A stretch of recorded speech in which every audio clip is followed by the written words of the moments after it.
শুভ সন্ধ্যা। আপনারা দেখছেন চারিদিকে এসআইআর নিয়ে অযথা মানুষকে হয়রানি করা হচ্ছে। এটা সমাজ মাধ্যমে সবার মতামত থেকে উঠে এসেছে। যে এআই এর কথা বলা হয়েছিল, এআই লাগানোর জন্য বেশি সমস্যা হয়েছে। তবে আমরা যেটুকু বুঝি, এআই নির্ভরযোগ্য তথ্য পরিবেশন করে। এআইকে যেরকমভাবে কাজ করতে বলবে, এআই সেরকমভাবেই কাজ করবে। এআইকে যে নামের বানানগুলো সেট করে দিয়েছে, সেরকমভাবে এআই কাজ করছে। কারণ নাম পুরোপুরি বদলে গিয়ে ওয়াই ওয়াই হয়ে যাচ্ছে। এআই বাংলা ইংরেজি সবই বুঝে না তা নয়। তাই অযথা মানুষকে সমস্যায় ফেলা হচ্ছে। নামের বানান নিয়ে বিভিন্নজন বিভিন্ন রকম বানান লিখে, এটা বোঝা দরকার। কিন্তু আমার মনে হয়েছে মানুষকে অযথা সমস্যায় ফেলে তাকে আতঙ্কগ্রস্ত করা হচ্ছে। মানুষ বেনাগরিক হয়ে যাওয়ার, নাগরিকত্ব হারানোর ভয়ে মানুষ দিশেহারা হচ্ছে। তার ফলে বিভিন্ন দিকে একটু টুকটাক ঝামেলা ঝঞ্ঝাটর খবরও পাওয়া যাচ্ছে।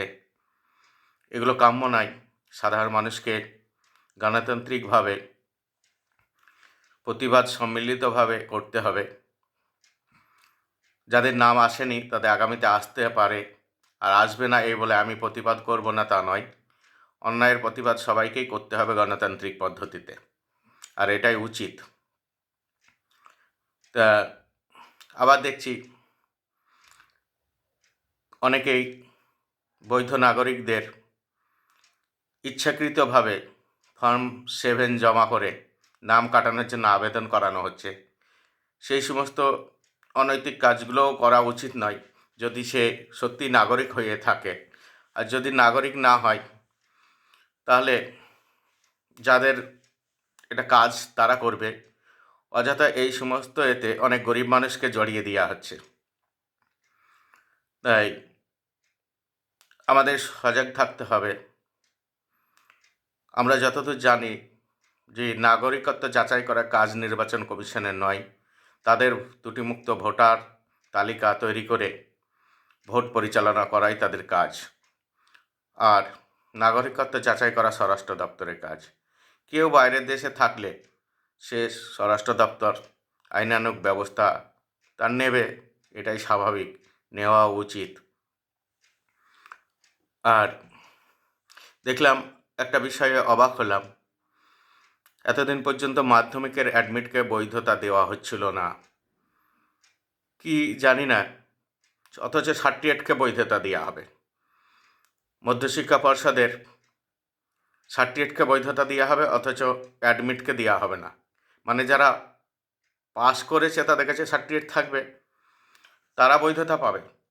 আর যে গরিব মানুষের সন্তানগুলো মাধ্যমিক পাস করতে পারেনি, হয়তো পরীক্ষা দিয়েছে, কিংবা মাধ্যমিক পর্যন্ত যেতেই পারেনি, অ্যাডমিটও নেই, কিংবা কারো অ্যাডমিট আছে ফেল করেছে, কিংবা রেজিস্ট্রেশন পর্যন্ত করেছে 9-এ, সেগুলো গুরুত্ব পাবে না।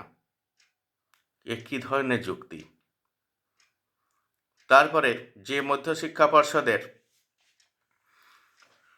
অ্যাডমিট গ্রহণ করা হবে না বলা হয়েছিল, যাই হোক এখন আদালতের রায়ে করা হবে, সেই মধ্যশিক্ষা পর্ষদের সে ছেলে যদি 9 পর্যন্ত না পড়ে, তাহলে যে সার্টিফিকেট স্কুল দিবে তার রেজিস্টারে যা নাম আছে সেই নামকেও বৈধতা দেওয়া হবে না। এটা আগেই বলা হয়েছে। তাহলে যারা অল্প ক্লাস পর্যন্ত পড়েছে, অর্থনৈতিক অসুবিধার কারণে কিংবা অন্য কোনো কারণে, তারাও বৈধতা পাবে না। মানে একজন হেডমাস্টারের শিলসইয়েরও কোনো দাম নেই, তাই তো? যে হেডমাস্টার এত জনের কাগজপত্রে সই করে, যে হেডমাস্টার কিংবা অন্য শিক্ষকরা খাতা দেখে, ভোটের কাজ পরিচালনা করে, তাহলে তাদের ওপর বিশ্বাস নেই, তাদের ওপর ভরসা নেই কমিশনের।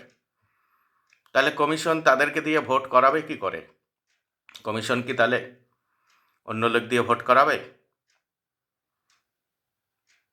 তাহলে এদের সার্টিফিকেটকে বৈধতা না দেওয়ার কি আছে?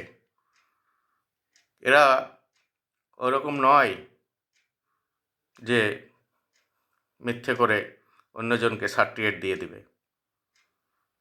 তাই কমিশনের ওই গরিব মানুষ যাদের মাধ্যমিক পর্যন্ত যেতে পারেনি, অ্যাডমিট নাই, অন্য ডকুমেন্টস নেই, তারা 5-6 পর্যন্ত হয়তো পড়েছে কিংবা প্রাইমারি স্কুলে পড়েছে, তাদের হেডমাস্টারের শিলসই মারা সার্টিফিকেটটারও বৈধতা দেওয়া দরকার বলেই আমি মনে করি।